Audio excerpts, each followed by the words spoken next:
Welcome to Toffee TV. I am joined by Tony Sampson, all the way from Chicago. He's originally from here, but he's had enough of the UK and he's got out to Chicago.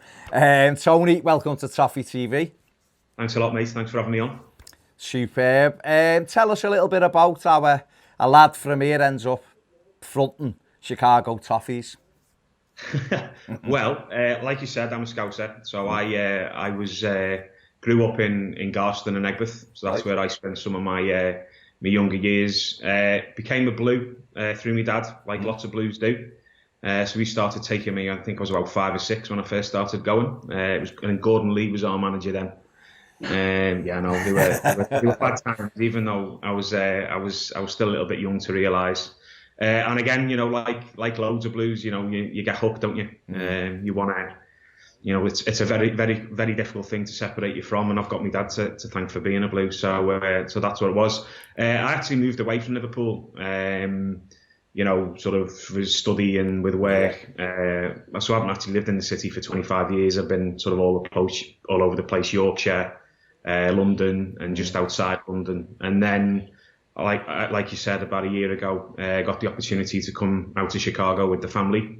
So my wife and got 2 boys who are obviously mad Blues, trying to convert everybody out here. Good lad. Everybody's an Evertonian fan in the class now. So that's they're working well. They're spreading the word well. Like you said, got involved in. There's a well-established club, supporters club here, the Chicago Toffees, that's run out of a boozer called AJ Hudson's. It's run by a bloke called Jamie. Okay. And when we were coming out, just to have a little bit of a recce around, where we're going to live and, all that sort of stuff. One of the things we wanted to know was where we're going to watch the match. Yeah. So we found Hudson's, and as soon as I walked in, there was a massive Chicago Toffees flag. And I got to know the rest of the crew. Mike, who sort of chairs the group, and that's it. So that's sort of that's our match routine now. We're probably about 30 minutes away from the pub. So we drive down there on a Saturday morning or whatever day the game is, and sit there with the rest of the loyal following. How many of you is there? There's a regular crew of about 15, I would say, that are there, sort of, whatever. Gets quite cold out here. Yeah. Whatever the weather is, and even for the early starts, it's like the 12:30 kickoff on Saturday was, that's a 6:30 start for us here. But I know that certainly at the start of the season, and if things pick up on the pitch, they get sort of 50 odd out for the games. And it's got a big following on sort of Facebook and Twitter. I think there's like 600 members of the Facebook group. We've got I think 2,500 Twitter followers as well. So yeah, there's like everything. There's a loyal core that are there all the time, and then others come along. Superb, and obviously the aim will be to grow that, won't it? We want to continue to do what your lads are doing and spread the good name of Everton Football Club and get some more Toffees. Certainly on stateside, because it's a big market, isn't it? 315 million people. There's a lot of Evertonians who don't know they're Evertonians yet. That's your aim. Completely. Well, yeah.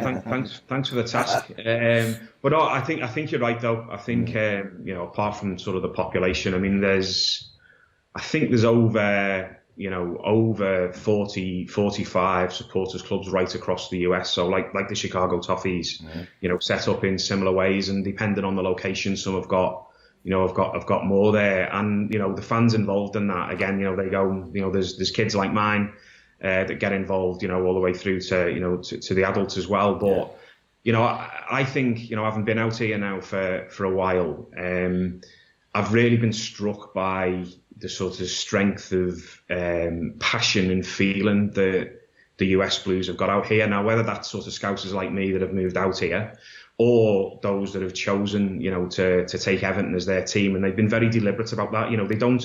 They look into it really carefully. No one's just sort of done it on a whim. They research it, so they know how good and how bad we've been. But they still choose to do it. And I think there's what I've noticed, and again talking to people across the US, is there's a real sense of they want to belong to what Everton means, and they want to understand the legacy. So I think, to your point, I think there's a lot more that can be done to sort of really, try and capitalise on that, if you like, and sort of build the fan base, but B, support some of these groups, and that's what I made. And again, I think it's not just in the US; it's in other countries as well. Going through some of the speaking to people about the fans forum, for example, I've had people from different countries, and they're saying the same thing. There's an opportunity, and I think with the US, obviously we appointed Tim Howard as an ambassador. We've got many other players that are connected with the US. Brian McBride just been made the manager of the US team, the general manager there. So Landon Donovan. So there's clearly an intent from the club, I think, to do something, but I don't think we really know exactly what that is yet. And I know that from talking to some of the other clubs, there's a real hunger to A, understand that more, and then B, for some of the groups, get involved and try and, as you say, try and drive that engagement and involvement. Definitely. I mean, Everton have got obviously Everton in the USA Twitter account now and things like that. So the club we've seen the NBC day, I think it was, not long ago, with Howard there, and Leon Osman's been over there, and we've had people like Tim Cahill who played in MLS, and Mo Johnston and Preki and all of that, Joe Max Moore, all of these people throughout the years who've had the link. Wayne Rooney, of course, who just finished at DC United. So we've had a very strong Everton connection, I think, with the United States. So it'd be fantastic to be able to build on that. But just from someone who is attached to the Chicago Evertonians, what do you think, or do you think there's anything more the club could do in terms of engagement, or in terms of, I don't know, are you feeling as though the club isn't doing something, or in your opinion, are the club doing as much as they could be doing? Well, I think, to be honest with you, I don't think we really know what the club are doing to a certain extent. As I say, they've appointed Tim Howard to be the ambassador. They've been part of those events, I think, with NBC that you've mentioned. But again, I think there's almost a little bit of a void in understanding, where they want to go with this. And I think, that's one of the things that I think is important to understand, because I think, if there's a bit of clarity around what they want to do, with the fans and to build the US base, then I think that's when you can then realise, okay, well, how can we support that? Whatever it might be. And again, as well as the players, we've, again, what I've noticed is, footy is, it's on the rise here. The popularity of the women's game is massive, particularly after their World Cup win. There's the men's World Cup. There's going to be over 60 games in the US in 2026. So, if you look ahead, there's a lot that the club can be looking to sort of, work with, if you like, to try and, get on the coattails of how soccer's going to advance and do that. So look, I think the first thing is to understand what the club's doing, and then secondly is how can it actively, get involved with the groups and get their views on maybe how they want to get involved, and that's going to be different. I think, some people just want to go to the match. They just want to, they want to go to the pub and they want to watch the match, and that's fine. But I think there's a lot that want to do more to sort of, as I say, drive engagement. Whether that's doing events to support the community. So the Everton in the community, sort of brand and what it does resonates really, really strongly out here. We did something in November actually. Where we sort of went to the club and EITC and said, the Chicago Toffees have wanted to do something around the community for a while. This could be a really good hook. So, and it's not just us that do that. Lots of the other clubs do it as well. But what we managed to do through that was, first of all, we did an online auction. We got some merchandise and signed shirts and books and photos and all that we were able to put online. We had a night out.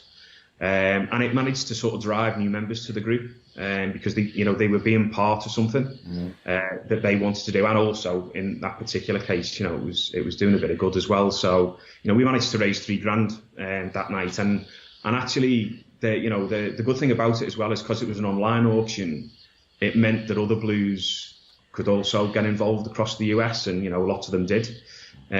So that's one way I think in which and having the club maybe helping some of the supporters groups sort of organise and put on those events, whether it's by sending stuff over or even just a quick guide as to how to run it, what they need to think of.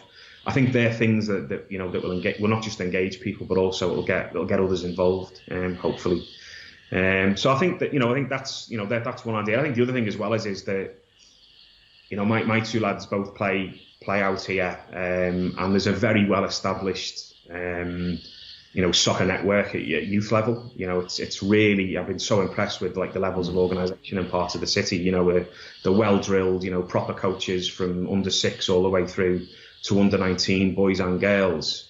So it's sort of embedded within local communities right across the US. So finding ways there to get involved in that way again could be another idea. So loads of ideas, and I know that loads of other Blues have got loads of ideas. I suppose it's how do you make it work? And I think people just want to be listened to as well.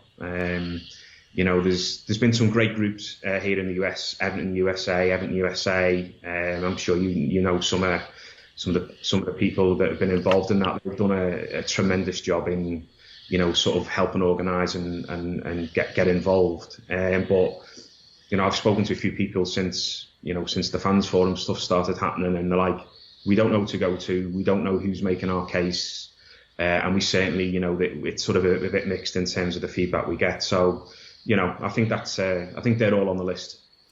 Well, you've just brought me nicely onto the fans forum there, because one thing that's really interesting about your story is that you're actually one of the 9 who were going to go to vote for 4 places on the fans forum, and you've made it. So it'd be fantastic for yourself to get on there, because you would be able to certainly make the club aware of all of these things that Americans want, particularly Chicago Toffees, but a lot of the other clubs as well around the United States, like you said. And I think that's key, is having someone who's got that link to the club to be able to make them aware. But my question is how difficult is it going to be for you if you do get on the fans forum, or to make your opinions known, I suppose? How are you going to do it from so far away? I think it's probably what my question is. Yeah. No, well, it's a good question, and it was something that came up when I applied, and also in the interview process as well. So, I think it's a really reasonable thing. And again, I think your point around sort of having moved out here and now sort of been part of the US experience. I think what I've noticed is, there's different needs to if we were in the city, for example. In terms of what this fan base is looking for and the types of things I think are different. And obviously, I've had a bit of insight into that now. So I think, I'll be able to sort of represent that, hopefully, as well as possible. But on the logistics, you and I are talking, via Skype now, and it's working okay. And, hopefully you can understand and hear me. But I actually did my interview via video as well. Okay. And it worked great, so there was the panel there, and, it seemed to work, perfectly well. So, I think in today's world with all the technology that we've got, I don't think that should be a barrier. And actually for me as well, it's not just, the meetings are the meetings, and obviously they're important because they'll be talking through some of the issues or, progress on that. But I think actually what's just as important is what happens between the meetings, because, that's when the stuff that we've decided we're going to be doing, if I'm successful, is when it needs to happen. And I'm used to sort of working at whatever hour I need to do to make that happen. And one of the things that is really important is being available, and that's certainly what I'll try and do. So I think it can work, and I'm committed to it. So I'll certainly, from a personal perspective, I'll make sure it works. Yeah, I mean, listen, like you've just said, we're talking here. You know, you're in Chicago, I'm in Liverpool. It's perfect. Can see you there, yeah. So there's many ways around it. That's not really an issue. I think in terms of getting a feel for it, I think what would be really interesting for you to be on the fans forum would be that you represent. Okay, I'm not going to say you represent every American Evertonian and all that, but you would bring a very different viewpoint than, like you say, the people who are potentially within the city or certainly within the local area who go to these meetings and have those views. I think it's vitally important that the club recognise our growing status in a place like the United States. You mentioned it before in terms of your lads playing football in the soccer pyramid in the States and how it's growing. I mean, I love MLS. I watch MLS. That used to do a MLS program for a few years and might bring it back. I like it that much, but there's certainly the growing thing there. Like you say, the 2026 World Cup's there as well. So it is it's a thriving market. There's obviously a team not too far away from here who goes over to the United States every year and makes the most of that. And it's something that me and Ped have banged on about here that Everton need to do, certainly, is get over there where there's a fan base still to be caught, B, where there's, sponsorship and partnership opportunities, definitely. So, the club needs to be aware of that. And I think someone like yourself can represent that and certainly give messages from what the fans are feeling, the other side of the pond, as they say. Yeah. Well, yeah. Look, and that's obviously what I'd hope to do. And again, it wouldn't just be the US. I think there's other groups across the international, across the globe as well that I think that their needs again might be slightly different. But again, I think that would be important. And I'm obviously from Liverpool as well, and I've got mates and family that are still there. Go the match and all the rest of it. So. Whilst I'd offer a perspective, I think on the US and international as well, I'd still want to contribute on, the other issues that the forum would be doing as well. But yeah, I think you're right. I think with the existing network that is here, I think with the sense of this sense of wanting to belong and do stuff, and it's very real. It's not like people just posting stuff on Twitter. People have been contacting me saying, how can we do this? How can we do that? But also knowing that there's a person now that they can go to and share this stuff with, and also if there's issues, they'll challenge the club on that. I think that's been part of the problem. Not a problem, but one of the bits of feedback I've heard, particularly about the fans forum, is I think people, some don't even know it exists.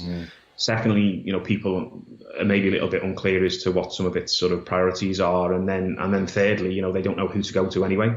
So I think having a focal point from a US or an international perspective, I think could be helpful.